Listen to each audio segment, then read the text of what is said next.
In today's video, I am going to teach you how to request calendar permissions in Outlook, whether you are on Classic Outlook or the new Outlook experience. The flow is very similar, and by the end you'll know exactly how to ask for access and open a colleague's calendar. Once it's approved, first, switch to the calendar view in Outlook. This ensures you see the tools designed for managing calendars. If you don't see the right options, double-check that you are in Calendar, not Mail. From the Home tab in Calendar, look for the Manage Calendars group. Here, you can choose Add Calendar and then open Shared Calendar. In some versions, you may also see a Share Calendar button on the ribbon. Both paths can lead you to the same place depending on your Outlook build. Another quick way is to right-click your own calendar in the folder pane and choose Share. Then Share Calendar.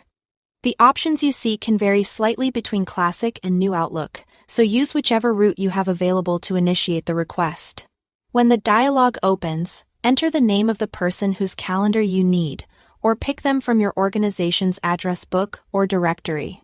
Using the directory helps ensure you select the correct account, especially if multiple people share similar names.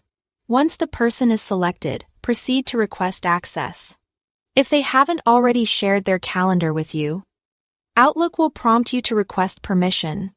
An email draft opens with a pre-filled message that explains what you are asking for.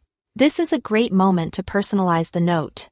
Briefly state why you need access, and, if relevant, the level of detail you need, such as just free busy times or full details. Keep it concise and professional. Then click Send. Now, wait for approval. The calendar owner will receive your request and can choose the permission level that fits, such as viewing free busy information only, seeing event details, or even allowing edits. Turnaround time depends on the person's availability, so it's fine to give them a nudge if it's time sensitive. Once your access is granted, you'll receive a confirmation email. Look for the Open This Calendar link in that message. Clicking it adds the calendar to your view automatically. In many cases, the shared calendar also appears in your folder pane under Shared or Other Calendars without any extra steps. If it doesn't show up right away, try refreshing Outlook or toggling the calendar checkbox to display it. That's it. Thanks for watching.